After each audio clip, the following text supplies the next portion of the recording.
Western State Hospitals, as well as some of the other facilities in Kentucky. So we're going to focus on Central tonight, and to start with that, we got to go back quite a few hundred years to when most of this was all Shawnee territory. They called this area Eskipikipika, which basically translates into dark and bloody ground. And the thing is, they would bury their dead here, they would hunt here, but they would never actually form permanent settlements here. So it kind of had a nice mystique going through all these years. And that brings us up to about 1784, when Isaac Height would serve in the French and Indian War and receive about 200 acres of land for his enlistment in this area right here. And it would probably be just about 2 decades, so he would finally come here and settle right over in Goose Creek, and he would establish a tannery and a mill and a little, plantation right there. And so he was here pretty much most of his life until about 1794, when he was killed in an Indian attack by the Shawnee. Because back then they were still kind of considered this their land, which it pretty much was. We just took over. And about 1800, they built Cave Spring Plantation home right there, which sat right above the archery range, pretty much right where the cave is. It was right above that. I think up until about a decade or so ago, you could still see some of the foundation of that house up there. And moving up about 69 years from that, the state of Kentucky was looking for a place to establish a home for juvenile delinquents. They wanted a location that was close enough to the city, but yet far enough away to not have to worry about troublemakers. So they bought the land from the Height family for $20,000, which would be quite a bit of money in today's economy. And so they established that home. But just a real quick side note, this area was called Heights Mill because of Isaac Height's tannery and all of his businesses here. But later on, it became known as Lakeland. You'll be hearing that name quite a bit. Some people still refer to this area as Lakeland, and that was because Simeon Gar was a local nurseryman, and he established that big lake back in the back. That's actually a man-made lake. It's not natural. And that was in 1852, and so Gar would later serve as president of the board of directors of Central State. Back to the home. This was an act of from the Kentucky legislature, February 15th, 1869, actually stating the intent to establish the juvenile home. Give me a second to read that.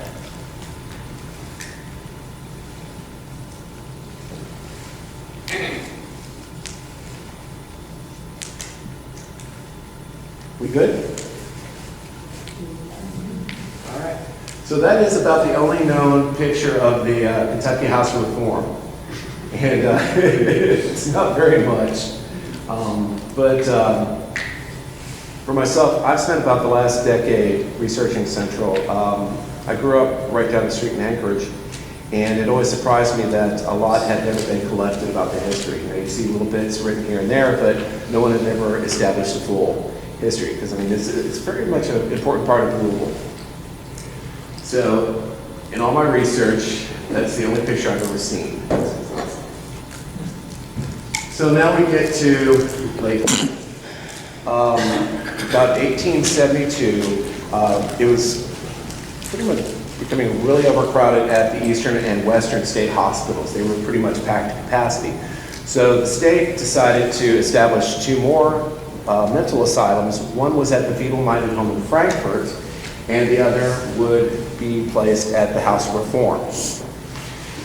So they held an organizational meeting the 21st of April, 1873, and passed it into law that the House of Reform would now be a state mental asylum.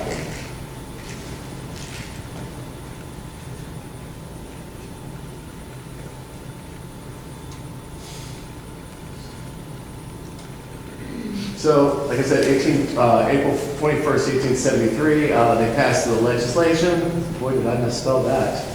I haven't made PowerPoint since I was in high school, sorry.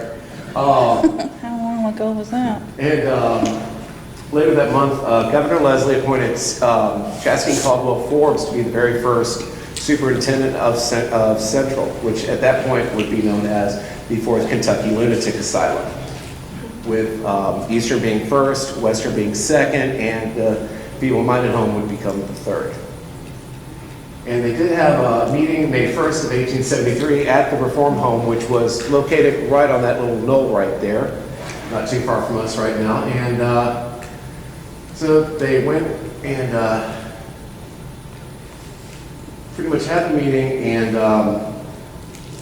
pretty much the next day began to retrofit the Reform Home for its new purpose as a mental asylum. And August 8th of 1873, the first patient, Madison Gordon, was admitted. It wasn't officially open until October 15th of 1873, when Governor Leslie dedicated the asylum, and within a year, the population had reached 157. But because Central, or as it would become known, pretty much filled the need for the additional room, the feeble-minded home was reverted back to its original purpose. So they changed the names again to Eastern, Western, and the Central Kentucky Lunatic Asylum. 1874, construction started on what would be the Kirkbride wings off the side of the buildings. That was a pretty popular asylum plan at that point. The way they were figured out was that patients who were more orderly were kept closer to the main administration area. Those patients who were a little bit more disruptive were kept further away. So if you look at the blueprints for the original the administration building, you'll see that it kind of juts out a little bit. All right. In September 1879, Dr. Forbes resigned and was succeeded by Dr. Gale. Oops. And Dr. Gale served a pretty notable term as superintendent. In 1882, the asylum was first brought up on charges of patient neglect and death. There was a patient who drowned. They used a treatment called ducking, which we basically call waterboarding now. And he was exonerated, but because of all of this bad publicity, he decided to resign. So he turned in his resignation letter, and his last day, he basically dropped dead of a heart attack. And he was replaced by Dr. Henry K. Pusey, who brought the asylum up to more modern standards. He opened up the first open ward building, which sat right in front of the administration building. The first post office was opened in 1887, which would have been over in the general store right across the street. And Mary Wicks was the first postmistress, which was a little unusual at that time. Men usually served as postmasters, so it's pretty cool. And following year, they renamed the post office Lakeland after the area. Later that month, upon his election to governor, Simon Buckner requested Dr. Pusey's resignation because Pusey was a Democrat and Buckner was a Republican, and basically they liked to keep control of all the state's offices. So things were a lot more political back then than they are today. But so one of the first things they did was they dropped the patient per capita from $1.50 a day to $1.35, which meant that the patients were not being fed as well, they weren't being clothed as well. And in 1889, the African American building was opened, which would have been basically about 50 feet from where we're standing right now. And that later became known as the Jefferson Building, which would have been the occupational therapy when it was Central State. And in 1895, the patient population for the first time hits 1,000 and over 1,000, and 1083. This is a picture from 1920, and it's most of the staff out there. It's really one of the best photos I've ever seen. The gentleman right next to the tree is Dr. Gardner. He was the superintendent at that point. And that just gives you a good idea of just how big this building was. If you go outside during the daytime, you can see it better, but the huge knoll that's right there, that's pretty much how large the building was. There we go. And there's the African American building, and that is the water tower that was installed in 1921, I believe. 1903, the industrial building, which was later Oakwood, would open. That was the large building that sat opposite of the administration building, and the first tuberculosis ward opened in 1908. That was located directly in front of us, about 300 feet. And they established training program for nurses October 1st, 1911. 1912, the state legislature again renamed all the psychiatric hospitals to just Central State, Eastern State, Western State, because by that point it really wasn't medically sound to call them asylums anymore, they were hospitals. And 1917, the in-house patient population reached 1,732. And 1920, Dr. Gilson began using treatments like barbiturates, hypnosis, and hydrotherapy, which was akin to ducking, but it was a little bit more humane. 1924, the population of Central State risen to 564 acres, and 54 of those acres contain 24 separate buildings, including administration building, 9 dorm buildings, the African American Hospital, maintenance shops, kitchen, greenhouse, the Pusey building, which was named after Dr. Pusey, and that sat pretty much right in front of us as well, about 150 feet. And the laundry building, the rest was devoted to orchards. They did have a slaughterhouse here. They raised their own cows, pigs. They did have a vineyard here, contrary to reports. Yes, they did grow wine during Prohibition. In 1929, the criminally insane building officially opened, and this enabled patients to be separated from the general population in other wards. The criminally insane building was about 150 feet from us that way, where the dumpster is right now. 1930, Cardinal Hall opened, and that was a 2-story ward building located behind the main administration building's eastern wing. And the patient population now hit over 2,000 for the first time. And that was, at that point, an all-time high. In the mid-1930s, the hospital began use of shock therapy, including insulin and electroshock. There, finally, I got it right.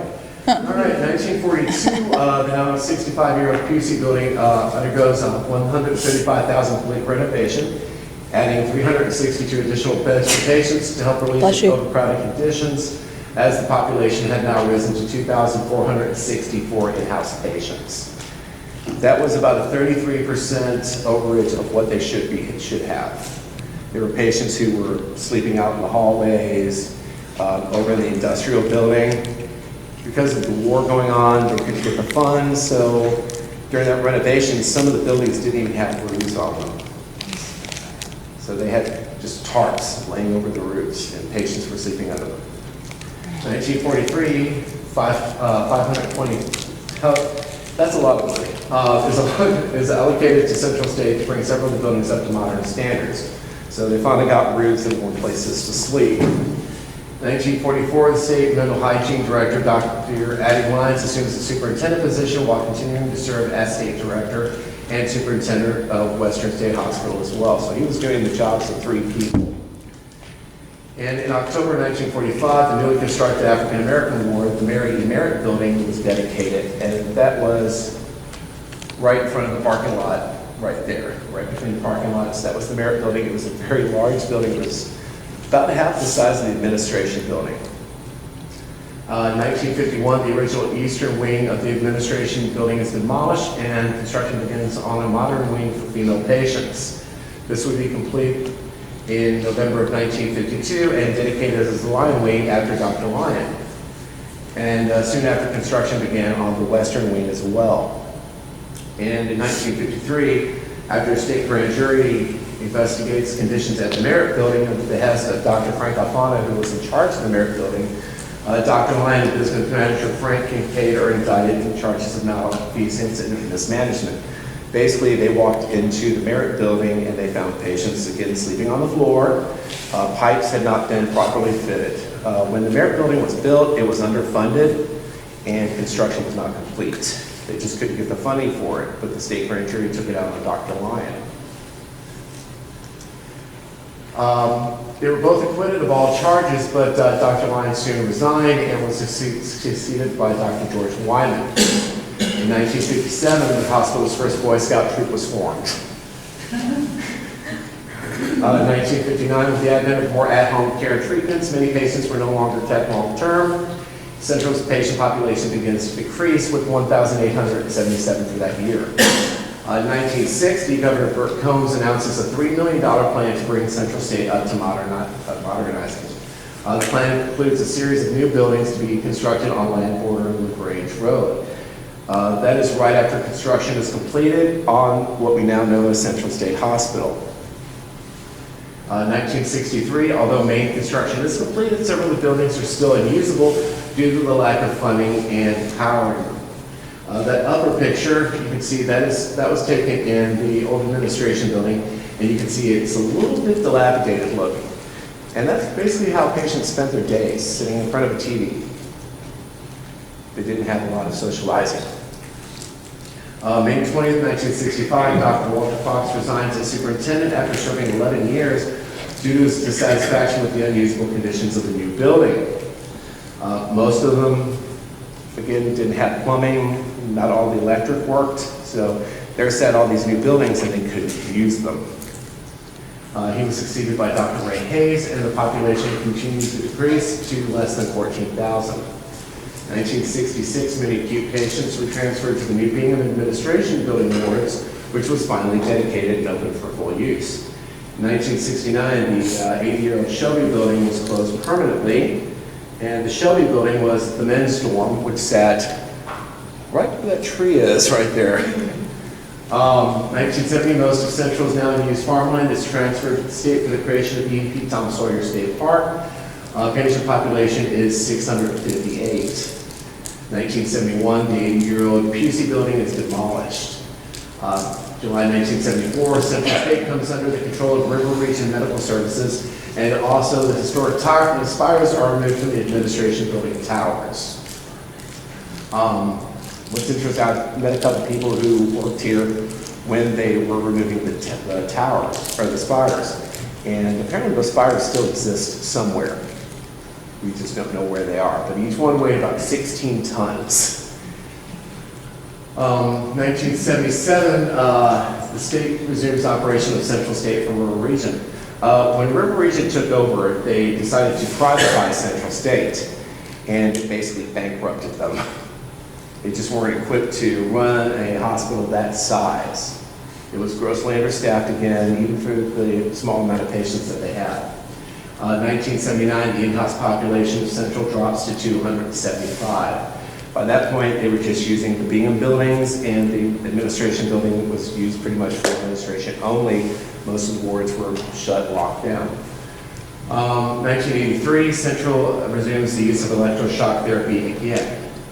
And then after a thorough review, the Kentucky State Mental Board recommends, I really can't spell, Central facilities are inadequate towards short-term psychological care. In short, a new modern building is necessary. So $7 million was allocated to fund the new buildings to be located directly on the road, which is what we now know as Central State Hospital. These are some pictures from Martin Rollins. Martin was a nurse here back in the 70s, and before demolition, he had a chance to come out here and take a few pictures. If you go to the KHI website, we have the full gallery there. Martin was very nice to share these with me. I had never seen a lot of these buildings because back then no one took photos. So here you have the main administration building, you have the Oak Lawn building, that is the Merritt building there, Cardinal Hall, and then you have the power plant. What's next to the power plant? That is the end of the Shelby wing of the main administration building, which would be the Shelby wing on, you're facing on the left side, Lions wing on the right side. And you have some demolition photos, which I got from Nick. Thank you very much, Nick. Thank you very kindly. These were taken. That is the administration building being demolished. But with the completion of the new hospital, these buildings were no longer necessary. They decided that because of the amount of asbestos in the buildings and just the dilapidated state of the administration building in Oak Lawn, they needed to come down. I kind of have my own ideas of why the buildings come down, but that's neither here nor there. So in 1996, the demolition commenced, and that closed the chapter on Central State Hospital. There are a few more demolition photos that I got from one of our Facebook members who also came out here during demolition and went to the administration building and took quite a few photos that are very touching, to say the least. The John Perkins Gallery. The first picture we believe is taken from the main administration ward, right center, just because of the design of the staircase. The top two pictures are from the Lions wing. The bottom right hand is from the Shelby wing, because you can see the power plant directly behind it. The middle one, we believe, is from the Lions wing as well. And I'm not quite sure where that last picture was, but it's pretty touching to see pretty much a memory just laying there. Where was the power plant? The power plant was pretty much directly that way, about 250 feet.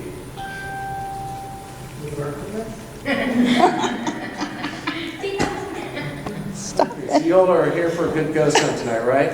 Yes. This is a list of the superintendents. I have the same list back there. These are names used by the hospital and informal names. It's been called the Anchorage Asylum or Lakeland.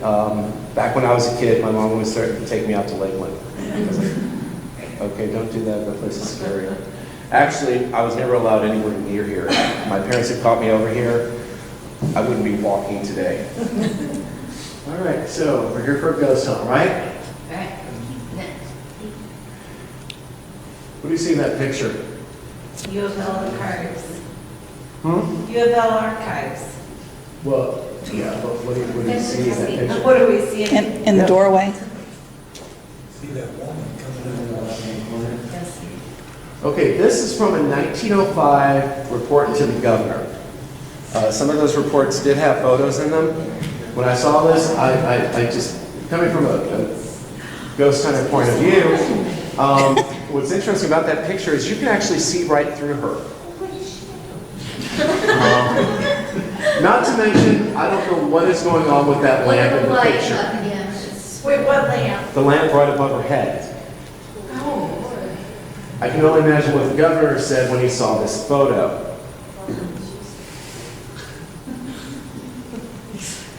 So, who knows, maybe you'll run into her tonight. So, this is a good map of property as was. I did put the Sawyer Hayes building on there, so you can kind of get a good idea of where all the buildings were at one point compared to where we are now.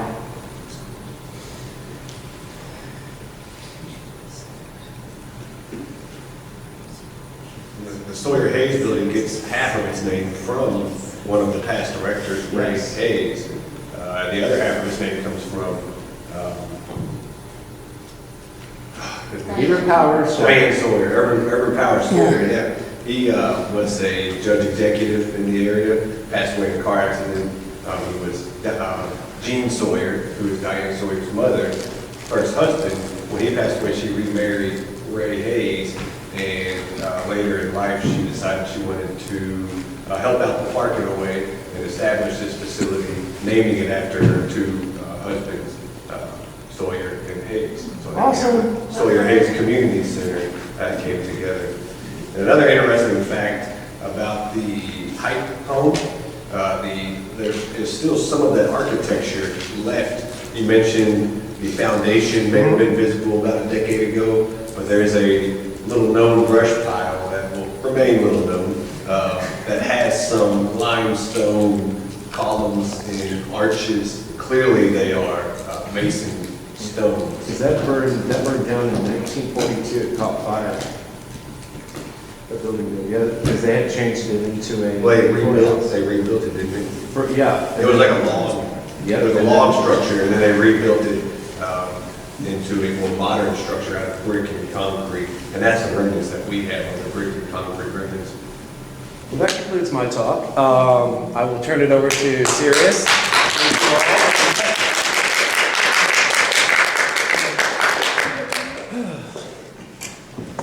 Now we're gonna get to the spooky stuff.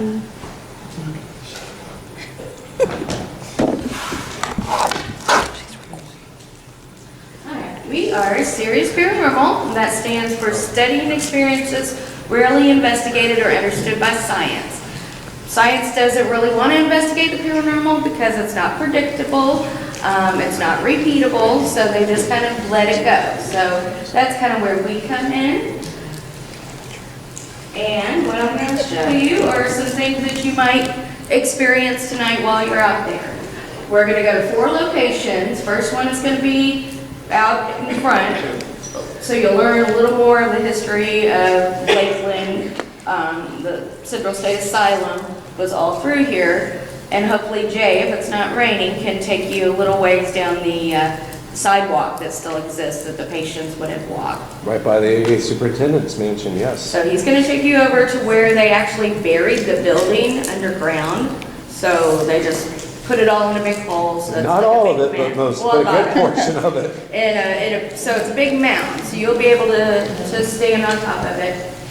And of course, you know Jay, and he'll have an EMF meter with him. First, you may, if you're taking pictures, you may capture some orbs. These are balls of light, balls of energy. It can also be dust. It could be moisture. So when you're taking pictures, make sure you take multiple pictures in a row so you can see, is it coming towards me, is it moving, or was it just a speck of dust or moisture? So that way when you're going back, you could say, well, this was odd, this was a little different. But orbs by themselves does not mean that paranormal activity is going to happen. But if you get a voice, with an orb, or something else shows up on your camera with an orb. So those are the kind of things that you want to look for. And when you're out taking pictures, make sure you say flash if you're pointing it towards people so you don't blind them. You're welcome to use your cell phones, but we ask that you put it on airplane mode because it does affect the REM pod and the K2 meters. So if you're next to the REM pod, it could go off just from your cell phone. But you are welcome to use them. It's a good way you can record voices or take pictures with your phone. And let's see, get to the next one. This is the sidewalk. We have captured orbs through there. We've had REM pod activity, and we have captured something on our SLS, which I'm going to show you what that is here in a minute. And you can get orbs in the daytime. There was one that popped up, so if you're out in the park during the day, you can still capture things. So don't think it has to be dark to capture paranormal activity. Are those visible with the naked eye? No. So that's why you got to take multiple pictures.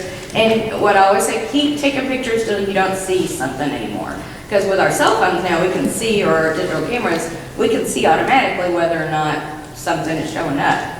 So just keep taking pictures until you don't see it. And then you can kind of watch, you know, how it flows or moves. And when I am doing spirit photography, I always ask, it's like, would you like to be in my picture? Would you like to step in my picture? You know, and so that way you're drawing them to you, and so you might get more results that way. You are also going to go to the barn with Barb. She's over here.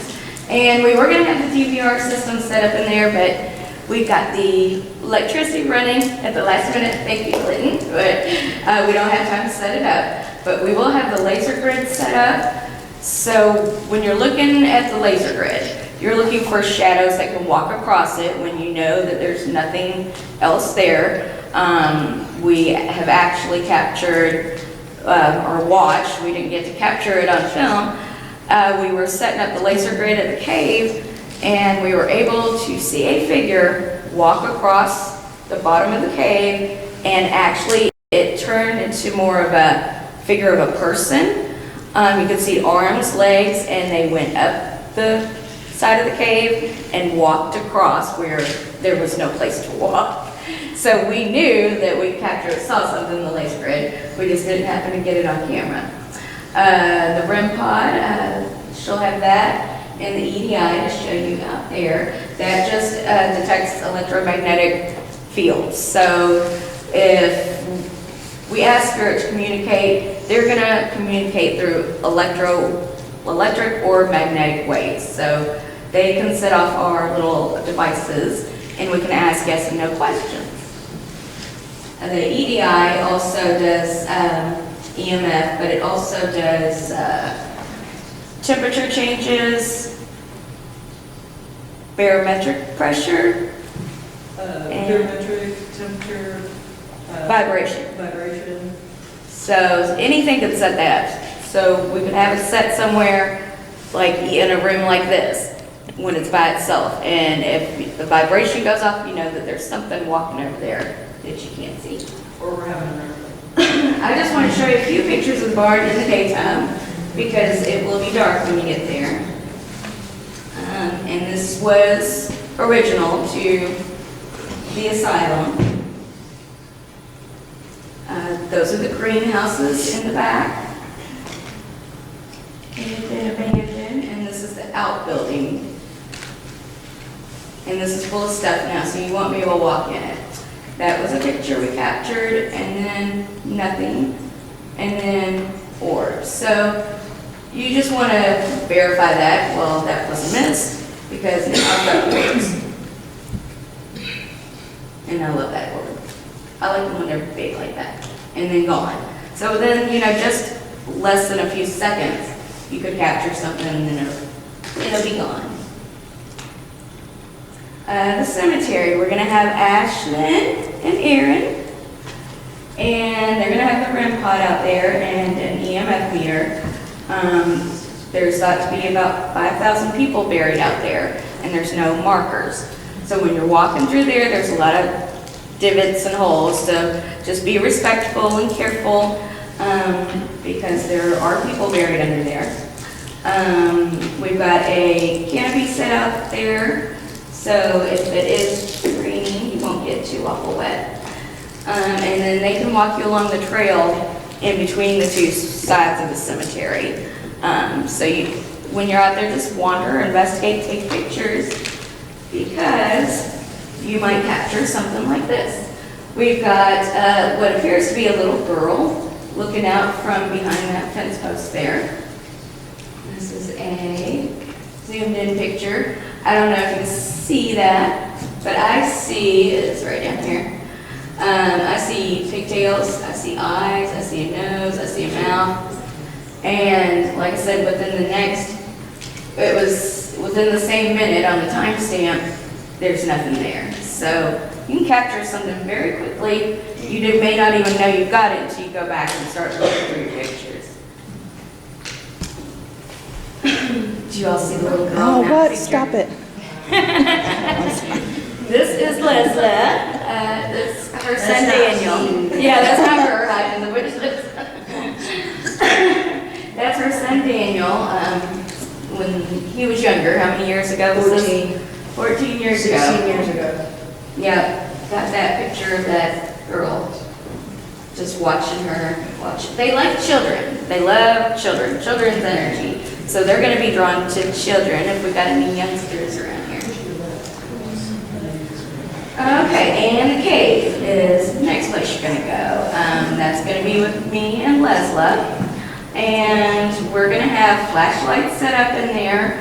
We can ask for them to turn on the flashlight, turn off the flashlight.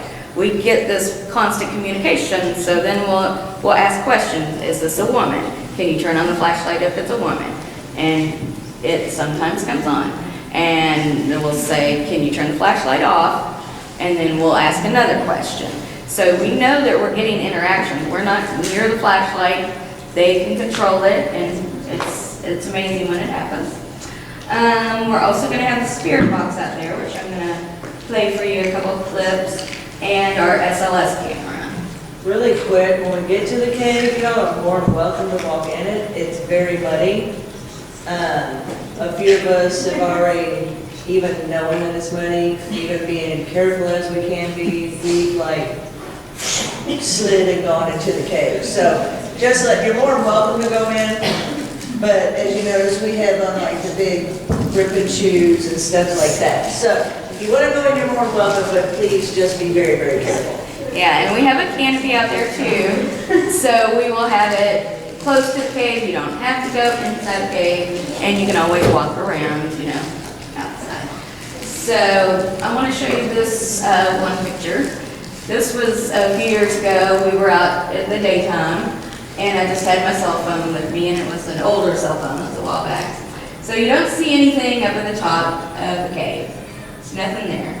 And then in the next picture, I noticed when I went back to look at it, I didn't notice when I took it, I saw this red glowing light there.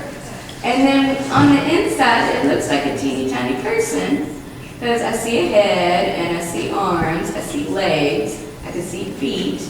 It almost looks like they're wearing maybe some kind of old time, like, I don't know, it's got white on the top and white shorts. But the next interesting thing was my next picture. You can see it moving, and it's still got the same shape. You still see the arms and the legs and the head, but it's kind of like going down into the cave. And that's a blown up of the best I could do on that old phone image.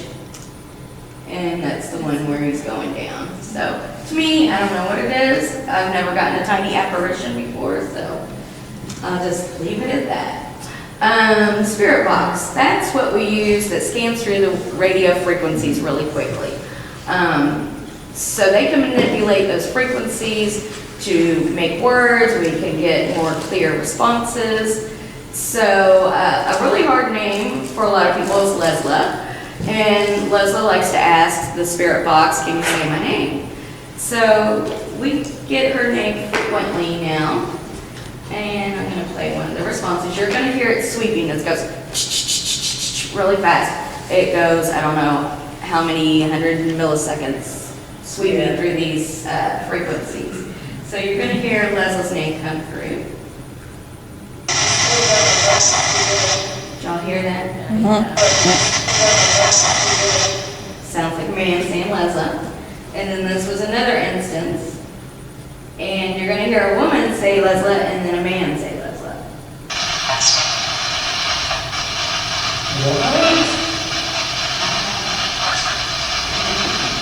That was Leslie going, what? What?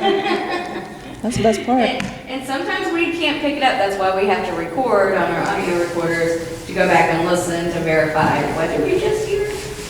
I like this one a lot. We're asking who it is, and we get a response.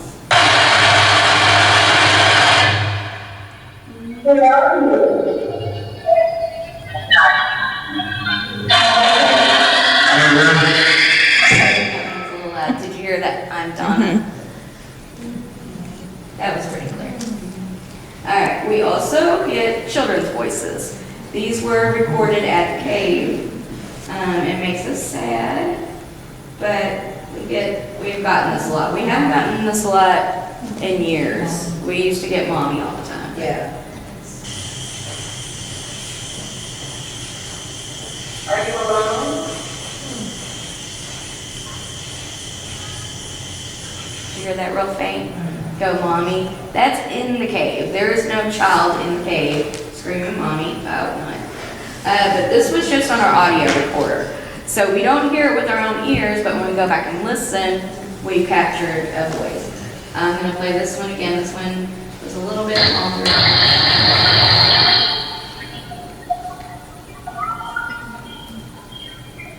Isn't that creepy? This is just less than 9 in the cave. So this is another child's voice we picked up.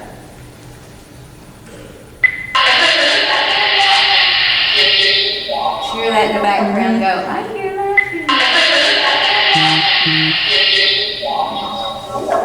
So that was just interesting. These are super creepy, so I want to show you the creepiest before we go out. These were all recorded in the cave, and these are by some unfriendly men.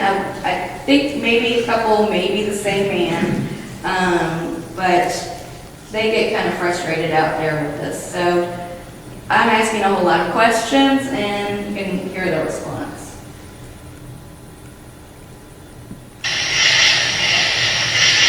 Are you a man? You're a man. Okay. Did you live here? Did you die here? Did you hear that again? Like, good God, will you please quit asking me these questions over and over and over?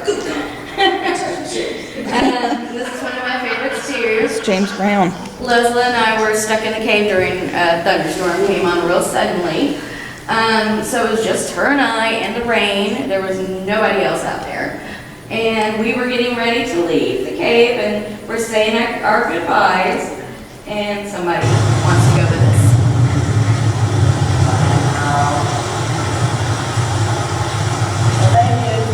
We did not hear that with our own ears, or we would have ran probably. But you hear that faint.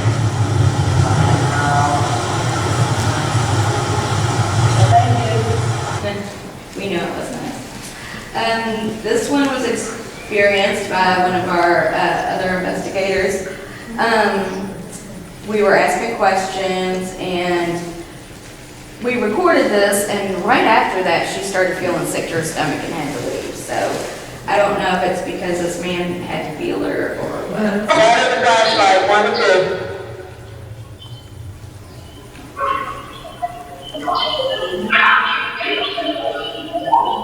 And it was just us women there. Did y'all hear that? You want to play it again? This one, I think, is curse word. So we're asking if the grumpy man is there, because we get a grumpy man in the cave, and he doesn't respond. Is the grumpy man here? Did y'all hear that? Very quickly, fuck you. This is another one of my favorites.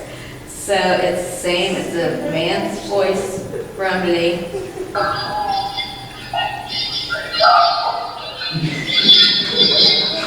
So they get tired of us hanging out and asking questions. This is straight up bullshit, y'all need to leave. But we don't. So this is our favorite new toy. This is the SLS camera. This is unlike anything we've had for paranormal investigating. So this uses the technology of like the Xbox Connect. So when your Xbox Connect can map you out, and they found it can actually map out people that we can't see, or spirits. So I'm going to play, this is right when we first got it to the cave, but there's something interesting that we didn't really notice until we were putting this together. We get a woman's voice. We're using the spirit box, so you'll hear in the background scanning.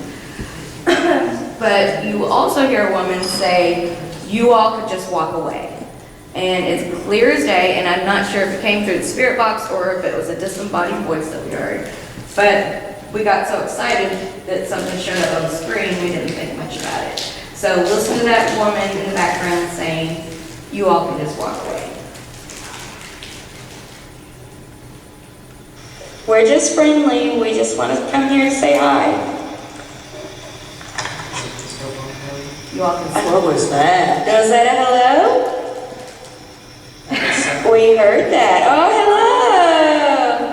Hi, we can see you now. Thank you Hello. so much. Is this the woman that just came through? Can you wave? Oh, hi. Hi. Are you the nurse? Is this Harriet? Can you put your arm down if it's Harriet? We're always trying to figure out who. Elizabeth? Put your arm down if it's Elizabeth.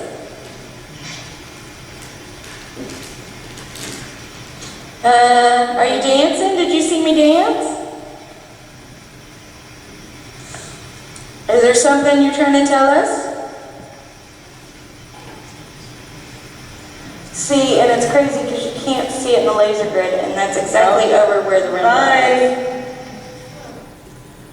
So, we're gonna have this set up at the cave, so hopefully we can see them through our camera, and I'm gonna show you this quick video, and that's it, because I want to show you that it's not mapping chairs, it's not mapping things around us or rocks. We can ask them to sit in our chairs, and they will sit in our chairs. So, and they're not always there, and they pop and go. So, just a quick video on that. Well, there's Back in my chair. all right, can somebody sit next to you? I'm gonna go sit in my chair and tell me what happened. All right. Where is my chair? I don't know. Good luck with it. It's dark. There's Leslie. It's mapping I Leslie. think it's my chair. I'm sitting down. Okay. It's my chair. Hold your hand up. All right, now put it down on the chair next to you. Grab the armchair next to you. Mine. Yeah. Whose chair is that? This one? Yep. They're still sitting in it. Oh, you petting them on the head. They like it. I'm not sure they like it. Are you sure? They're not moving. Oh, hug. Oh. That is crazy. It's so cool. I'll give you love. Oh, you look so much bigger. It's almost like a child. Are you a Size. I mean, look, let me do this. Will you come sit on the lap? Can you come sit on the lap? It's okay. It's okay. Don't tell me if it does, and I'll tell you. All right. You can come sit on the lap, it's okay.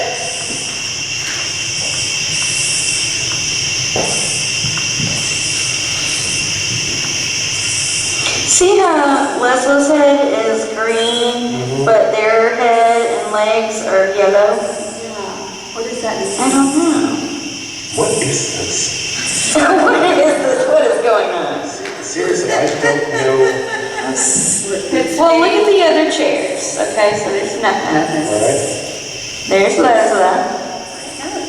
and it's gone. What's going on? I'm filming. Sit next to Leslie again. You can sit next to Leslie again. Where's the cat? Come right here. I'll scan around again. You never know, they might switch chairs. No? So you know it's not picking up the chairs because, yeah, it would always map the chair. It's mapping me in the chair. It's mapping you in the chair. Yeah, are you dancing? I'm not even moving. Well, according to this, Oh, somebody joined you. No, they're in the chair next to the chair next to you. Over one. All right, so you get in your chair. Yeah, there you go. Remember that. So is that Jay's chair? It shows it reversed. Right, so that's Jay's chair again. Jay's That's chair. why Aww. it's right there when you're in. Because I'm it's not getting borrowed. Yeah, if you turn, let us sit him. So what do y'all think about that? I think it's cool. Pretty cool. All right, so y'all ready to get out and start investigating? Man, All right, before we go, we got to split into groups of 4. We're going to get that. This building will be locked. on our exit. So take your belongings with you. Use the bathroom one last time.